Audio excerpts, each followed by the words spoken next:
Se os irmãos observarem bem, existe inúmeras ideias no mundo. Inúmeras, sim ou não? Inúmeras. Mas lembra que já foi mencionado aqui algumas vezes que também há inúmeras crenças no mundo? Lembra? Você tem só o meio evangélico, você tem inúmeras denominações.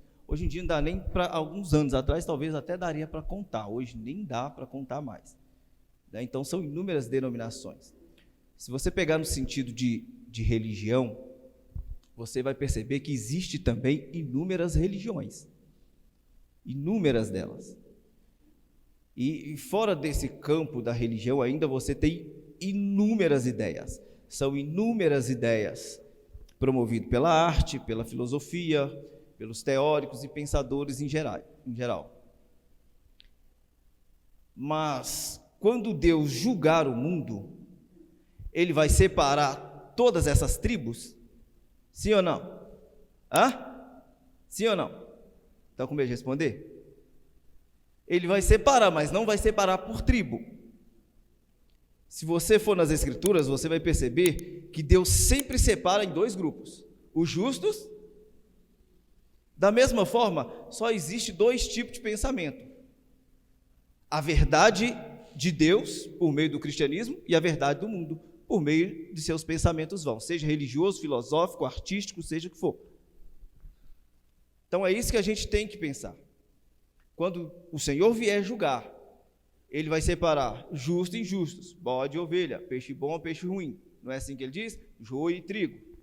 Da mesma forma, se você pegar todas essas ideias que tem no mundo, você vai ter, na verdade, apenas dois tipos de pensamento: o pensamento verdadeiro, que é a verdade de Deus, revelada pela sua palavra, e você vai ter do outro lado o pensamento secular. Esse pensamento secular recebeu um nome, e o nome dele é moderno ou pós-moderno. Atualmente se usa esse nome. Então, todas as vezes que você ouvir falar de pensamento moderno ou pensamento pós-moderno, você pode considerar que nós estamos falando de um pensamento secular, seja ele qual for, seja ele em que área for. Entende isso? Então, antes de continuar, eu queria orar com os irmãos.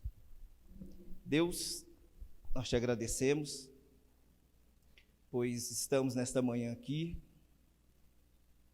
conscientes de que não merecíamos estar aqui, estamos conscientes de que, segundo os nossos pecados, a nossa natureza pecaminosa, nós só merecíamos estar condenados eternamente, em sofrimento eterno. Mas agradou o Senhor nos proporcionar a salvação por meio do seu Filho Jesus Cristo. Pela graça nós somos salvos. Não por meio de alguma coisa que tenhamos feito, Deus, mas pela tua graça. Cada pessoa que entrou aqui nesta manhã, que o teu Espírito conscientize eles disso. Existem alguns que para eles vieram só visitar, eles não têm a consciência de que o Senhor os trouxe aqui, mas deles essa consciência de que o Senhor os trouxe, porque eles precisam ouvir a tua verdade. E eles precisam se posicionar, ou do lado da verdade, ou do lado da mentira. Deus, que o teu Espírito tenha plena liberdade para usar agora a minha boca, este homem pecador, carente da sua graça, do seu auxílio, e tenha liberdade para operar na mente e coração de cada um que entrou aqui essa manhã, em nome do seu Filho Jesus. Amém.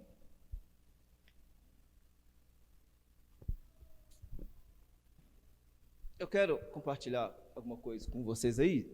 Pode jogar aqui, ô David. Apenas uma gota de um pensamento, de alguns pensamentos modernos, né? Olha aí essa frase, um cara chamado Charles Baudelaire, né? Escreve de outra forma, mas essa é a pronúncia, né? O que diz a frase? Se Deus existe, ele é o diabo. A princípio, algumas pessoas logo já assusta, porque quando você ouve uma coisa dessa, esse cara deve ser satanista, ou esse cara deve que era lá do centro de Macumba, sei lá de onde que ele pudesse ser. Mas quando ele diz aqui, se Deus existe, Deus é o diabo, ele nem está falando em um momento de ataque de ira, de raiva. Ele está pensando. Existe um contexto do que você está vendo escrito aqui agora acima. E o problema, na verdade, apesar da frase já trazer um certo impacto, e a gente olhar e dizer assim, poxa, quem é que teve coragem de escrever uma coisa desta, né? Apesar de trazer esse certo impacto, o grande problema não está na frase. O grande problema está no contexto da frase. Esse cara era um poeta francês e ele tinha a seguinte ideia. Ele está observando todo o problema humano, ele está observando o mal no mundo, ele está observando as injustiças, os sofrimentos, e ele chega à conclusão de que, já que dizem que Deus criou isso aqui, então eu só posso deduzir que Deus é o diabo. Se Deus tivesse realmente criado as coisas como estão, se Deus tivesse criado todo este mal no mundo, todo esse ser humano corrupto, maldoso, né, e etc, talvez ele estaria certo, se Deus tivesse criado assim. Mas qual é o erro dele? O erro dele é considerar que Deus criou as coisas assim. Esse é um grande dilema na filosofia. Por que há tanto mal no mundo? É talvez um dos maiores dilemas para pensadores. Por que há tanto mal no mundo? E o Baudelaire, ele aplicou isso dizendo que Deus é o culpado disso. Portanto, Deus, se realmente, na mentalidade dele, se realmente ele criou isso, provavelmente ele é o diabo. Porque quem é que criaria uma coisa tão horrível dessa? Né? Tem um outro pensador também, joga aí, David. Albert Camus, ele diz assim, se existe um Deus, então não podemos lutar contra o mal social, pois se o fizermos, estaremos lutando contra Deus, que fez o mundo como? Né? Então ele está usando um argumento diferente, mas que traz na sua essência o mesmo erro. Porque ele está dizendo assim, gente, está vendo toda essa maldade que está na sociedade? Não lute contra isso. Não lute contra a injustiça, não lute contra a mentira, não lute contra o engano, não lute contra o sofrimento, não lute contra nada dessas coisas, nenhum desses mal na sociedade. Se alguém perguntasse a ele por quê, mas por que eu não devo lutar? Ele diz, porque foi Deus que criou assim. Se você lutar contra o mal na sociedade, você vai estar lutando contra Deus, porque Deus criou assim. Isso é pensamento moderno, ou pós-moderno, como você queira chamar. Então, vê que ele comete o mesmo erro, porque ele vai dizer que o problema do mal na sociedade é porque Deus criou assim. Tem eu não sei, acho que ele era filósofo, poeta, ele é até brasileiro, morreu em 2014, um senhorzinho, talvez quando você vai procurar alguma coisa na internet, talvez você ache algumas coisas dele, um cara chamado Ariano Suassuna. Ele citou um poema em uma entrevista dele, eu peguei esse poema, os irmãos vão jogar aqui também, né? Leandro Gomes, esse é o poema. O poema diz assim, é sobre o mesmo assunto que a gente está falando aqui, o mal e o sofrimento, né? E o poema diz assim, se eu conversasse com Deus, iria lhe perguntar, por que é que sofremos tanto quando viemos para cá? Que dívida é essa que a gente tem que morrer para pagar? Já está vendo os erros teológicos, né? Aí ele continua aí, que dívida é essa que a gente tem que morrer para pagar? Perguntaria também como é que ele é feito, que não dorme, que não come e assim vive satisfeito. Por que foi que ele não fez a gente do mesmo jeito? Por que existem uns felizes e outros que sofrem tanto? Nascemos do mesmo jeito, moramos no mesmo canto. Quem foi temperar o choro e acabou salgando o pranto? É um poema desse Leandro Gomes, né, é um poeta brasileiro, bem antigo, nasceu ali mais ou menos meados do século XIX, e o que está trazendo neste poema? Né? Se a gente entrasse ali, eu não vou fazer isso, mas se a gente fosse pegar ali os pormenores do poema, você vai ver inúmeros erros, mas no geral, o que ele está dizendo é que Deus foi profundamente desequilibrado quando criou todas as coisas. Ele termina aí o finalzinho, quem foi temperar o choro e acabou salgando o pranto, né? Ele está usando uma linguagem da culinária. Alguém que tentou salgar, temperar, errou na mão e acabou criando um monte de injustiça. Então, a ideia do poema dele é essa: Deus criou todas as coisas, a mesma ideia dos outros, um pouco diferente, mas ele vai dizer que Deus, ao criar as coisas, errou na mão. E Deus errou tanto na mão que criou esse monte de injustiça que a gente vê na sociedade hoje. Então, ele está dizendo que a injustiça social, que o sofrimento, né, que o fato de uns serem ricos, outros terem dinheiro, outros não terem, um tem o que comer, o outro não tem, ele diz, todo esse problema social é culpa de Deus. Foi Deus que errou na mão. Esse é mais ou menos o pensamento, ou na verdade ele é uma gota do pensamento moderno.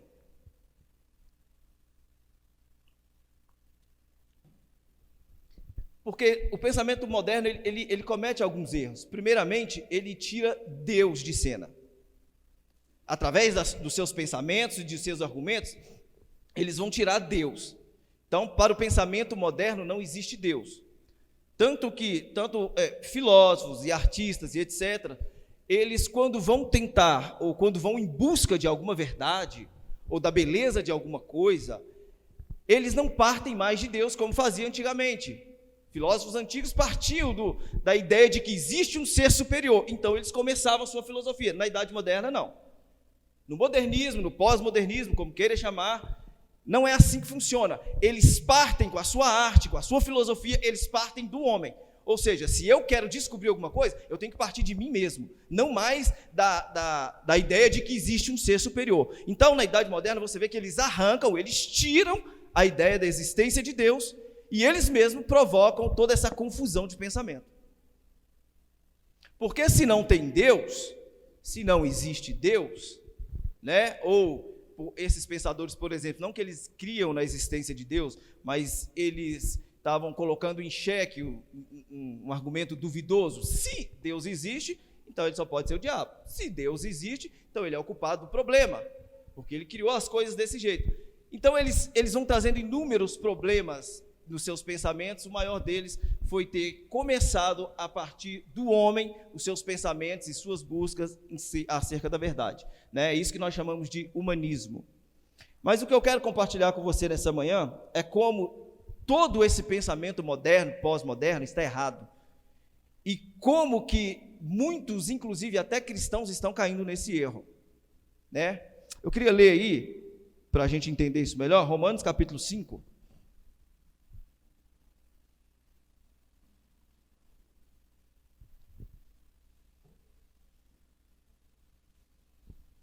Romanos 5.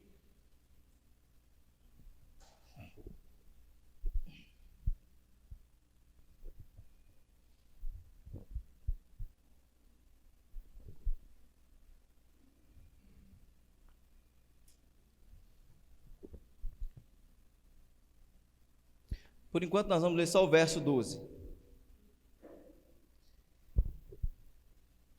Pelo que, como por um homem entrou o quê? E pelo pecado, assim também a morte passou a todos, porque todos, pronto, nós já descobrimos um culpado. Mas vamos lá, a primeira coisa que eu quero mostrar para você, por que esse pensamento está errado? Primeiro, porque Deus não criou as coisas como estão. Deus não criou as coisas como elas estão. Deus não criou uma injustiça social. Deus não foi desequilibrado, um mau cozinheiro, que ao temperar as questões na sociedade, ele errou a mão e criou uma baita injustiça. Deus não fez isso. Deixa aí sempre marcado Romanos capítulo 5, vai ser nosso texto base, mas olha para você ver em Eclesiastes capítulo de número 7,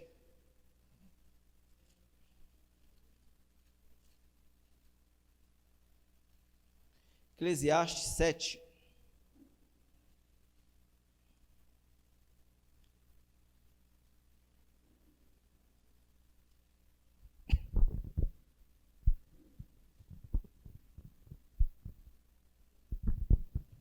verso 29.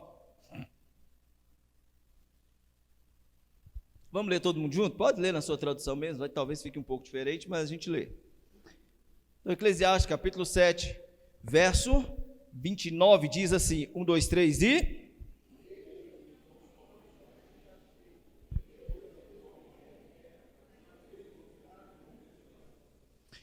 Então ele vai dizer, isto tão somente achei, que Deus fez o homem reto, mas os homens buscaram muitas invenções, ou como minha tradução diz, muitas astúcias. Então, como é que Deus fez a humanidade? Ou como Deus fez o homem reto, e não só o homem, mas toda a sua criação. Se você for em Gênesis capítulo de número 1, Gênesis capítulo de número 1,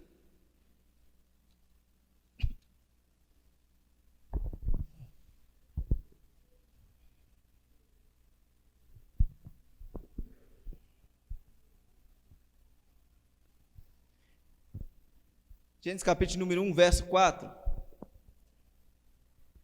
Viu Deus que a luz era boa, né? Versículo de número 10. Chamou Deus a porção seca, a terra e ajuntamento das águas mares. E viu Deus que isso era bom. Verso de número 12. A terra produziu relva, ervas que davam semente conforme a sua espécie, e árvores que davam fruto, cuja semente estava nele, conforme a sua espécie, e viu Deus que isso era o quê? Bom. Verso de número 18, para governar o dia e a noite, para fazer separação entre a luz e as trevas, e viu Deus que isso era? Verso 21, lá no finalzinho, para não ler tudo, e viu Deus que isso era? Bom. Verso 25, né? Deus fez os animais selvagens conforme a espécie, os animais domésticos conforme a sua espécie, e todos os répteis conforme a sua espécie, e viu Deus que isso era? Bom. Verso de número 31, viu Deus tudo o que tinha feito, e que era muito bom. E houve tarde e manhã, e este é o sexto dia. Tudo o que Deus fez, toda a sua criação, ele disse, depois que terminou de fazer, ele disse que era bom. Ele conclui no verso 31 dizendo, e viu Deus que tudo isto era muito bom. Não era só bom, era muito bom. E em Eclesiastes ele diz que Deus fez o homem reto, mas o homem buscou muitas. Então é a primeira coisa que eu quero que você entenda, aonde esses homens erraram. Primeiro, Deus é o Criador, e quando Ele criou tudo bom, e o homem Ele criou reto, sem pecado. Mas quem é que buscou invenções, né? Essas invenções passam por aquilo que a gente vai tratar. Segunda coisa, olha em Romanos capítulo 5, agora pode voltar em Romanos, capítulo 5, verso 12, vamos ler de novo.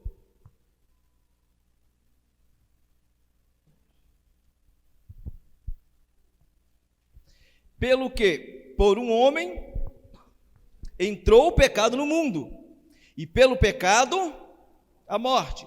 Assim também a morte passou a todos os homens, porque todos pecaram. Eu quero lembrar os irmãos de uma coisa. Quando a Bíblia diz que todos pecaram, não está falando apenas de termos assumido a consequência do pecado de Adão. Porque se fosse só nesse sentido, eu seria apenas uma vítima e não um culpado. Então, quando a Bíblia diz, olha, ele termina o verso 2 dizendo, porque todos pecaram. A morte passou a todos os homens, porque todos pecaram. Isso não é Adão pecou e porque ele pecou, eu fui seguir o mau exemplo de Adão e pequei também, e o outro também pecou. Não é isso. Ele está dizendo que todos estavam em Adão e pecando através de Adão. Então é tanto em Adão como através de Adão. Todos nós somos pecadores e culpados direto de ter pecado contra Deus. É isso que a mensagem bíblica vai dizer. Então ele vai dizer que pelo que por um homem entrou o pecado no mundo. É a outra coisa que esse tipo de pensamento não aceita, não entende, não aceita, seja lá o que for, que a história humana, ela tem uma interrupção. Perceba que Deus cria todas as coisas boas, e que Deus cria o homem reto, só que essa criação teve uma interrupção. Por que esses filósofos e pensadores falaram coisas como essa? Porque eles consideram que a criação de Deus ela é ininterrupta. Ela não teve uma interrupção, ou seja, Deus criou as coisas mal do jeito que é, e a coisa está mal até hoje. Mas não, Deus criou as coisas boas, Deus criou o homem reto, justo, perfeito, Mas foi o homem que buscou invenção, e a sua invenção começa lá no Éden. Quando o homem resolveu desobedecer a Deus, em uma ordem que Deus tinha dado, e a partir daí ele está se rebelando contra Deus. Entenda uma coisa, irmãos, quando o homem decide ir contra o que Deus havia proposto, o homem estava se rebelando contra Deus. Então, existe uma interrupção. Qual é a interrupção? A interrupção é essa, que Adão interrompeu aquilo que era bom. Não foi Deus, foi o próprio homem que interrompeu aquilo que era bom, que era perfeito, que era reto, que era justo. Então, se existe mal na sociedade, se existe injustiça no mundo, quem é o culpado disso? Nós mesmos. Nós mesmos. Nós somos culpados direto de todo o mal que existe no mundo. Isso teve inúmeras consequências, né? Uma das perguntas mais feitas talvez é: por que tanta guerra no mundo?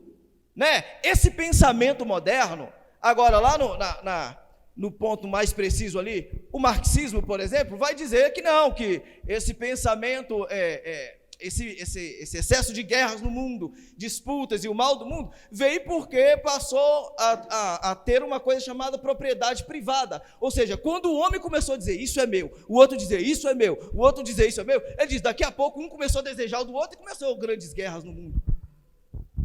Mas não é este o problema. O problema é que nós mesmos interrompemos em Adão o curso da história que Deus estava escrevendo. E Deus já sabia disso, é óbvio, não estou dizendo que Deus tinha um plano B. Então, o próprio homem, ou nós mesmos, interrompemos aquilo que era bom, que era justo, que era reto. Um outro pensador, chamado Jean-Jacques Rousseau, ele vai dizer algo semelhante, inclusive o Karl Marx vai beber das ideias desse cara. Ele vai dizer assim, olha, o homem, em algum tempo na história, lá para trás, ele vivia sozinho, isolado e feliz. Sozinho, isolado e feliz. Só que chegou um determinado momento que esse homem decidiu viver em sociedade. Quando o homem começou a viver em sociedade, aí eles começaram a criar algumas coisas. Aí criou a propriedade privada, aí criou esse negócio de família, aí criou esse negócio de pai, de mãe, de filho, né? Mas não era assim, a gente vivia sozinho, isolado, e a gente era muito feliz. Só que ele não sabe explicar quando que foi esse tempo na história. São loucuras. É o que o Paulo vai dizer em 1 Coríntios, são loucuras.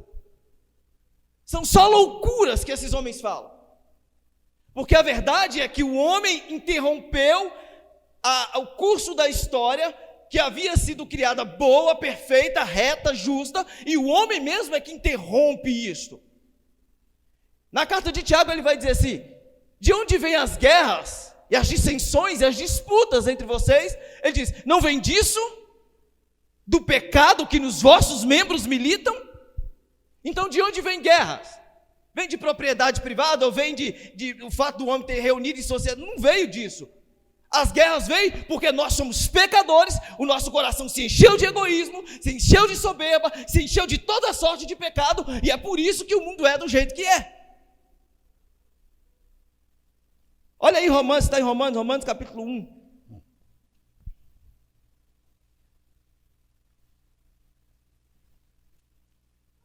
Em seu pecado, o homem toma uma outra decisão.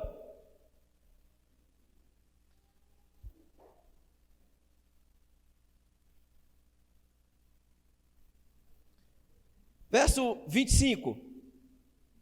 Olha o que o homem em seu pecado vai fazer aí. Mudaram a verdade de Deus em mentira. Mudaram a verdade de Deus em mentira. E honraram e serviram a criatura em lugar do Criador, que é bendito eternamente. Esse servir a criatura é tanto um serviço a um outro, mas principalmente um serviço a si mesmo. Então o homem, ele deixa a glória de Deus, ele deixa de ouvir Deus para ouvir os seus próprios desejos, suas próprias vontades. Então o homem no seu pecado, ele vai fazer isso, ele vai mudar a verdade de Deus em mentira. E ele vai dizer que a humanidade, ela se iniciou de uma outra forma e não foi Deus o Criador. Ele vai dizer que os problemas da humanidade é um monte de coisa, menos a questão do pecado. Eles mudam a verdade de Deus em mentira. E quando ele eles mudam a verdade de Deus em mentira, é o que diz para você o que é o humanismo. É quando você parte para uma busca, começando de si mesmo, da sua própria visão de mundo, da sua própria concepção do mundo. Então, quando eles mudam a verdade de Deus em mentira, ele diz, a partir de hoje, não do ponto de vista desse Deus que talvez exista, mas do ponto de vista meu mesmo, eu quero buscar o que é verdade. E o que eles descobriram? Nada, a não ser que eles erraram, que a verdade de Deus, eles mesmos transformaram em mentira. Está aí o mal da sociedade. Esse é o mal do mundo. E a culpa é de quem? Faz 5 dedinhos assim. Sua, minha, nossa, dos próprios seres humanos.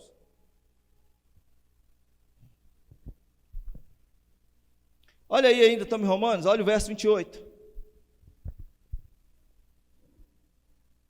E como eles não se importaram de ter conhecimento de Deus, ele os entregou um sentimento pervertido para fazerem coisas inconvenientes. Então, olha para você ver o outro efeito aí do pecado no homem.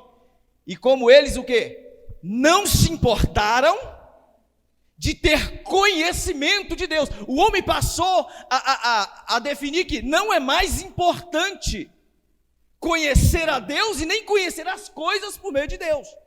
Não é mais importante. Não é mais importante nós lidarmos com temas da sociedade do ponto de vista de Deus. Não é mais importante isso. Agora a gente fala do nosso jeito mesmo. A gente faz do nosso jeito mesmo. E como eles não se importaram em ter conhecimento de Deus, não era mais importante, ou não é mais importante para o homem caído no seu pecado, conhecer a Deus e conhecer as coisas através da lente de Deus. Como isso não é mais importante, ele diz o que Deus fez. Deus os entregou a um sentimento pervertido para fazerem coisas inconvenientes. Ele vai citar um monte de coisa aí no verso 29 em diante.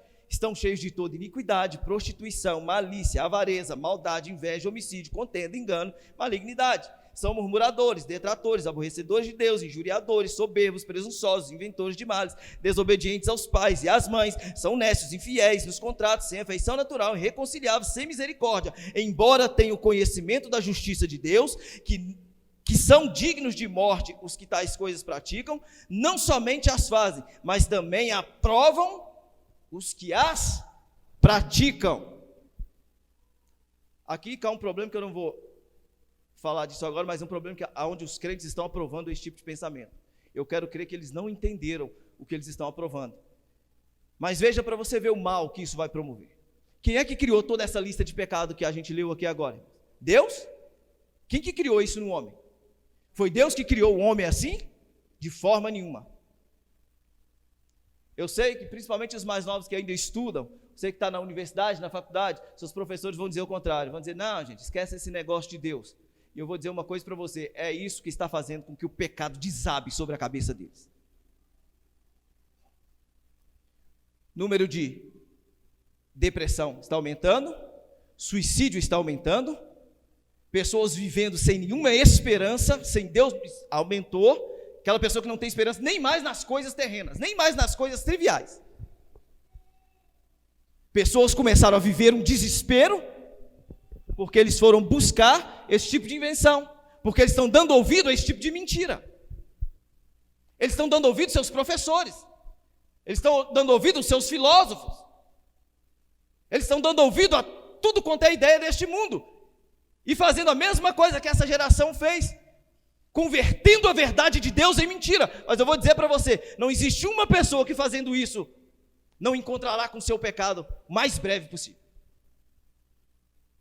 Entenda uma coisa, irmão, quando uma pessoa decide viver em pecado, não se engane, se nós não nos arrependermos deste pecado, este pecado vai cair sobre nós. Ele diz, o pecado de Adão faz com que todos entrem nessa mesma condição, porque todos estavam em Adão também pecando. Ele diz, mas a graça não é assim. Por quê? Porque o juízo veio por causa desse pecado de Adão, dessa desobediência de Adão. Sim, ele diz, mas quando Cristo morreu, ele não morreu por causa de um pecado, ele morreu por causa de todos os pecados. Ele não morreu só simplesmente porque o Adão e Eva desobedeceu a Deus no jardim, mas ele morreu por nós, que andávamos perdidos e sem Deus. Ele morreu por cada desobediência a pai e mãe. Ele morreu por cada marido que até hoje não tem cumprido o seu papel. Ele morreu por cada esposa que não tem sido submissa. Ele morreu por cada um que assassinou alguém. Ele morreu por cada um que mentiu para alguém. Ele morreu por cada um que prostituiu, que adulterou, que entrou no mundo da pornografia, que entrou no sexo ilícito, nas drogas. Ele morreu por todos esses pecados. É o que eles não entendem. Existe uma perfeição, como Deus cria as coisas. Existe uma interrupção, mas Deus, em sua misericórdia, Ele envia uma contra-interrupção. Ele envia o seu Filho Jesus Cristo do alto, que Ele vem, Ele vive entre nós, Ele nos dá instruções, e Ele vai à cruz do Calvário, pega cada pecado nosso, do passado, do presente e do futuro. Todos esses pecados pesam sobre Ele, e quando está ali pesado sobre Ele, Ele vai à cruz e paga por cada um deles. Cada um desses pecados foi pago por Cristo na cruz. E eu digo para você que nessa manhã, você não precisa mais carregar esse peso. Você não precisa mais carregar essa vida desesperada. Você não precisa mais viver sem esperança. Você não precisa mais viver nesse mundo sem saber para onde você vai. Você não precisa mais ser um escravo do sexo ilícito. Você não precisa mais ser escravo de uma conduta imoral, ilegal. Você não precisa mais ser escravo do pecado, porque Ele pagou por isso. Essa é a contra-interrupção de Deus. O enviar do seu Filho Jesus Cristo. Verso 16.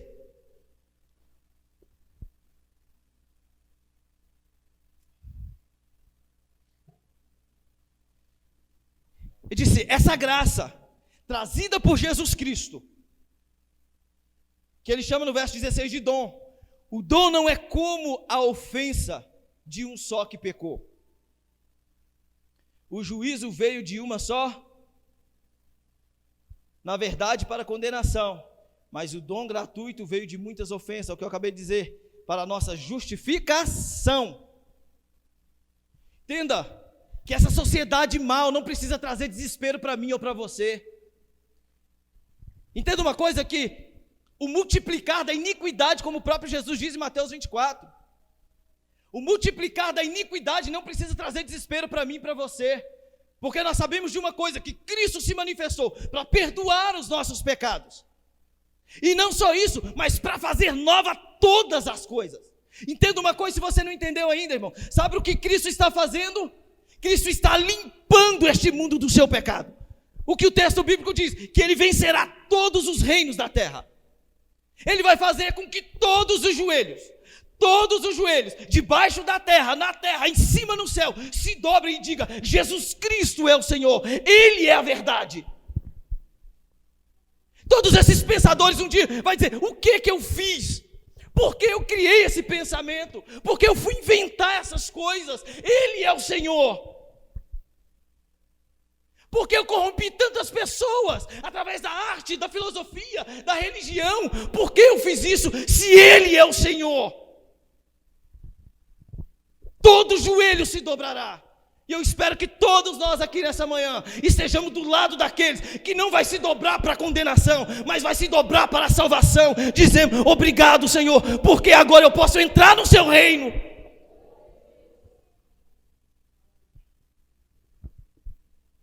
Verso 17. Pois se pela ofensa de um só a morte reinou por esse, muito mais os que recebem a abundância da graça e o dom da justiça reinarão em vida por um só, Jesus Cristo. Está dizendo, é certo, sim, é correto dizer que por causa do pecado a morte reinou, a morte física, a morte espiritual e a morte eterna. O pecado traz esses três tipos de morte: a morte física, a morte espiritual e a morte eterna. O homem está em completo desespero. Mas ele diz, mas é certo, olha aí, pois se pela ofensa de um só a morte reinou por esse, muito mais os que recebem a abundância da graça e o dom da justiça reinarão em vida por um só, Jesus Cristo. Sabe o que ele está dizendo? Até agora, na vida daqueles que não têm a Cristo, quem reinou? A morte. A morte reinou até agora. Ele diz, mas a partir do momento que Cristo nos encontra, nos salva, nos lava, nos dá o arrependimento, nos faz nascer de novo, ele diz, a partir de agora, nós somos superiores à morte. Você já viu que coisa maravilhosa que Jesus escreve em João, quando ele vai dizer para as irmãs de Lázaro? Olha para você ver, Evangelho de João, capítulo 11. Você já parou para ler isso? Você já parou para ler isso com atenção?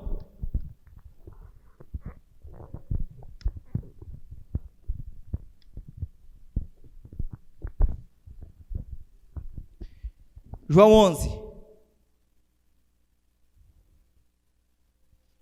verso 25.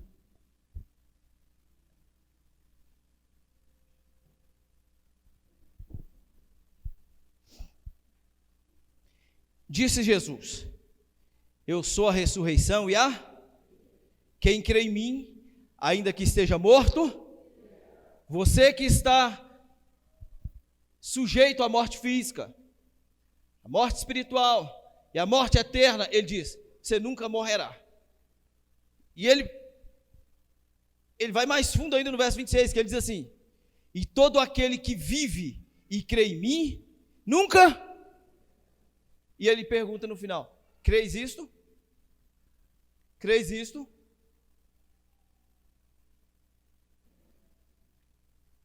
Olha o que ele diz, irmãos, nunca morrerá, nunca morrerá. É isso que ele está dizendo. Aí você diz assim, poxa Heber, mas um monte de cristão aí já morreu, como que nunca vai morrer? Entenda uma coisa, vamos voltar um pouco na promessa que ele fez. Hoje uma pessoa cristã salva, ela morre fisicamente? Morre fisicamente. Mas quando essa pessoa morre, ela vai para onde? Foi uma discussão que teve um dia na escola bíblica aqui. Muitas pessoas dizem, poxa, eu aprendi que a gente está dormindo. A irmã Andressa levantou a discussão. A gente estava dormindo, outros irmãos, olha, da onde eu vim também dizia que quando a gente morre, a gente vai dormir. Vai dormir que nada, irmão. Nem a morte pode me separar dele, como é que eu vou dormir? Jesus me salva. Deus lá em Salmos vai dizer assim, que ele tem prazer na morte do justo. Aí agora eu morro e vou dormir. Desculpa, irmão. Você não vai dormir. Se você morrer em Cristo, você não vai dormir. Porque eles erram no significado de morte. Morte não significa estado de inconsciência. Morte não significa isso.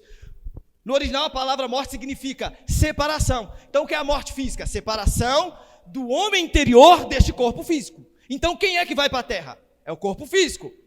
Quando a gente vai a um velório, você vê ali o corpo da pessoa, oh meu Deus, vai enterrar ele aqui. Não, vai enterrar o corpo, a casinha que ele morou nessa vida ali. Ele não está aqui, essa pessoa foi para outro lugar. Se é um crente em Jesus Cristo, ela já está vendo a face do Senhor.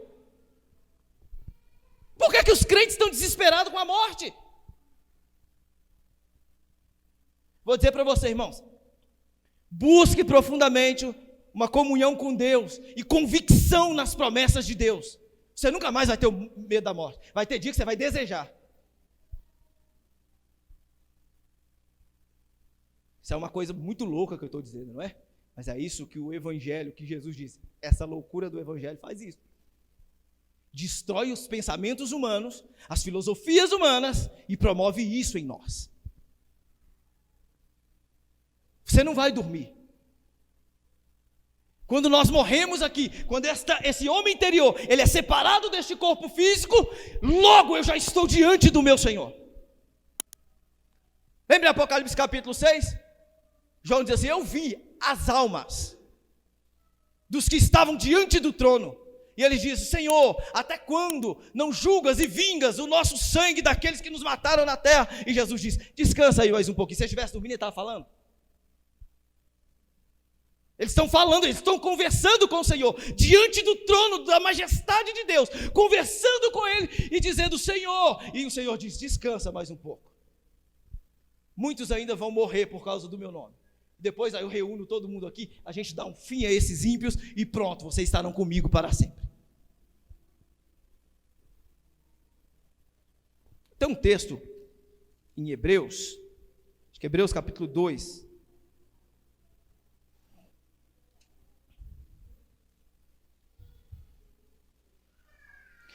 Hebreus capítulo 2.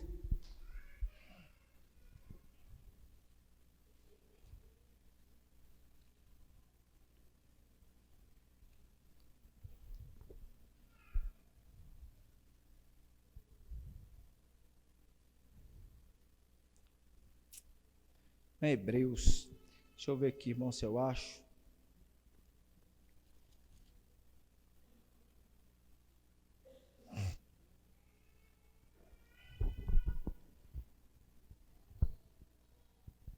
Hebreus 12, irmãos. Hebreus 12.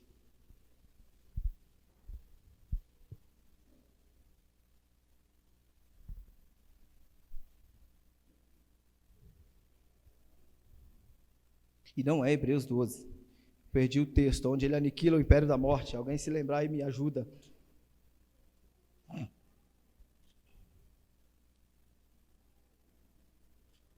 Se alguém lembrar aí, onde diz que ele aniquila o império da morte. Se alguém lembrar, me fala aí. Mas o que o escritor aos Hebreus vai dizer é que agora Cristo se manifestou para aniquilar o império da morte.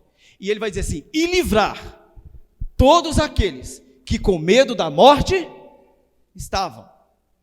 E livrar todos aqueles que com medo da morte estavam. 2,14? Leia aí para nós então, irmão Moreira.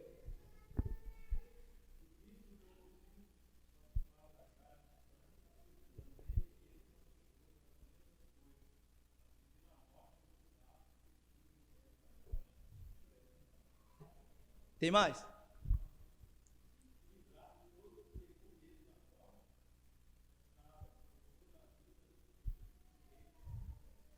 E livrar-se que todos aqueles que com medo da morte estavam.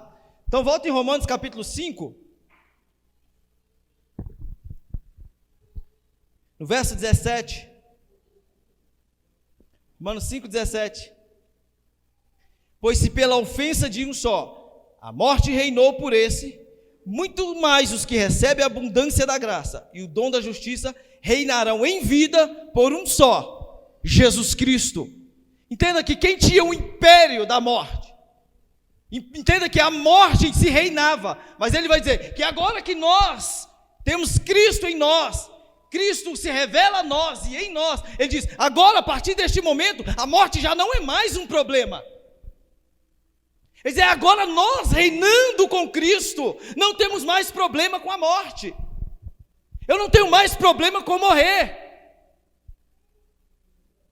Eu não estou mais preocupado se amanhã eu vou ter um câncer e morrer, se amanhã eu vou ter alguma doença e morrer. Eu não estou preocupado com isso, porque se eu ficar doente ou morrer de qualquer outra forma, eu sei para onde eu estarei indo, eu sei quem eu vou encontrar. Não por alguma coisa que eu tivesse feito, porque se fosse pelo que eu fiz, eu teria que ir para o inferno, mas por aquilo que Ele fez na cruz do Calvário por mim. Eu sei para onde eu estou indo. Eu não estou vivendo em desespero. Nenhum cristão autêntico está vivendo em desespero, porque a morte reinou, mas agora nós reinamos com Cristo e temos até poder sobre a morte. Eu posso morrer fisicamente, mas a promessa de Deus diz que quando Ele vier, esse corpo vai ressuscitar, eu vou ser transformado e eu vou estar com o Senhor para sempre. Essa é a nossa esperança. É certo que causa tristeza quando perdemos alguém, certo que causa dor, mas não é aquela dor desesperadora.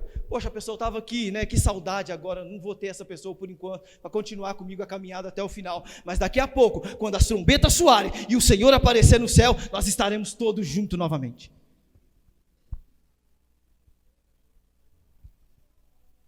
Verso 18. Pois assim como por uma só ofensa veio o juízo sobre todos os homens, para a condenação, assim também por um só ato de justiça veio a graça sobre todos os homens para a justificação e a ofensa de um, ele diz, trouxe juízo, condenação. Mas quando Cristo se manifesta e se revela a nós e em nós, ele diz, isso é trocado, não há mais um juízo sobre nós. Agora há uma justiça que não veio de mim mesmo, mas é a justiça dele, agora revelada a mim e em mim. É isso que acontece agora. Você está em Romanos, olha o capítulo 8. verso de número 1. Vamos ler todo mundo junto? Mas você vai ler com a voz mais forte agora. 1, 2, 3 e...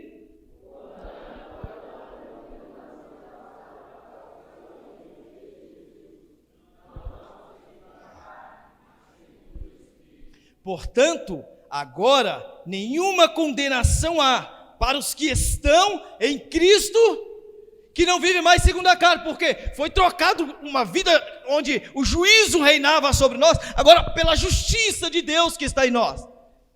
Ele diz, aqueles que agora são justificados, têm essa esperança, nenhuma condenação há para os que estão em Cristo Jesus o Senhor, que não vivem segundo a carne, ou seja, eles evidenciam que foram justificados, eles vivem segundo o Espírito, mas não existe mais condenação. Sabe qual que é o meu desespero? É que os cristãos estão vivendo desesperados, com tais promessas. Os cristãos estão vivendo desesperados com tais promessas. Parece muito com o que Jesus disse aos discípulos: até quando estarão comigo e vão sofrer? Até quando você está andando com a vida, com o rei que governa todas as coisas e vai viver nesse desespero? E vão viver nessa ansiedade? Todos os dias ansiosos pelo dia seguinte. Aí chega o dia seguinte, eu estou ansioso pelo outro dia. E eu estou ansioso pelo outro dia. E os cristãos não mais esperam a manifestação de Cristo. Alguém postou uma frase um dia desse que eu achei muito interessante. Como se fosse uma confissão. E na frase dizia assim: todas as manhãs eu lamento muito por levantar com as ansiedades da vida e não com a ansiedade pela vida eterna. Todas as manhãs, é assim que os cristãos estão vivendo. Todos os dias nós estamos cheios de ansiedade. Nós temos que planejar a nossa vida. Tem que ter planejamento, irmão. Não estou dizendo que não tem. Mas esse planejamento é secundário. Porque eu estou certo de que todo o meu planejamento pode ser interrompido pela morte física. Mas ninguém pode interromper minha alma de entrar no céu. Essa é a esperança da igreja. Você tem que se livrar dessa ansiedade. Jesus lá vai dizer, em Lucas capítulo 12, ele vai dizer assim: gente, não andeis ansiosos com coisa alguma. Lá no final ele conclui: porque o Pai vos confiou um reino. Como é que alguém que tem um reino para lidar com ele, vai viver ansioso com este mundo?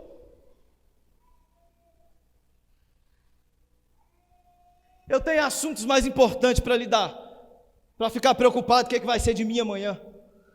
Uma coisa eu sou certo: Deus cuidará de mim, da minha família e de todos os meus irmãos em Cristo.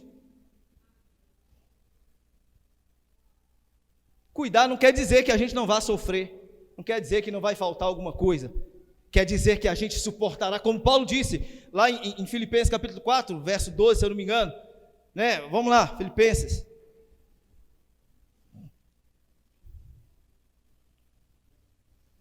Filipenses.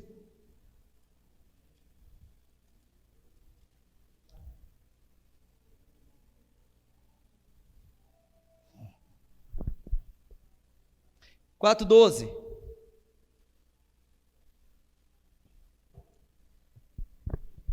Sei passar por necessidade, e também sei ter abundância. Em toda maneira, em todas as coisas, aprendi tanto a ter fartura como a ter fome, tanto a ter abundância como a padecer necessidade. Eu estou pouco me importando se eu tenho o que comer, se não tenho. É isso que ele está dizendo. Está dizendo, eu estou pouco me importando se eu estou com saúde, se eu estou sem saúde. O que importa para Paulo é o verso 13. Posso todas as coisas naquele que... Ele não está dizendo que ia viver uma vida sem problemas. O que ele está dizendo é, seja na fome, seja na fartura, seja na doença, seja na saúde, seja o que for que eu estiver vivendo. Ele diz, eu não deixarei a Cristo por nada, porque Ele me resgatou de uma escravidão profunda do pecado. Poder todas as coisas daquele que me fortalece não quer dizer dar tudo certo na minha vida, quer dizer eu suporto tudo por Ele, porque Ele morreu na cruz por mim, para me livrar do inferno de fogo. Isso é poder todas as coisas naquele que nos fortalece. Não tem a ver com essas ideias de triunfalismo que as igrejas evangélicas estão pregando. Vai dar tudo certo. Depende de que sentido que vai dar tudo certo. Vai dar tudo certo, mas não no sentido que eu não vou ter problema. Vai dar tudo certo, porque independente do que eu viver, um dia eu estarei com Ele. E Ele diz: enxugarei do seu rosto toda lágrima, toda dor, toda enfermidade. Nada disso existirá mais. Vai dar tudo certo. É assim que vai dar tudo certo.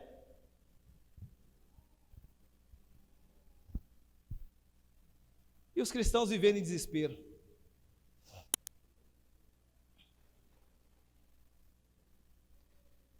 Último texto, Apocalipse capítulo 21.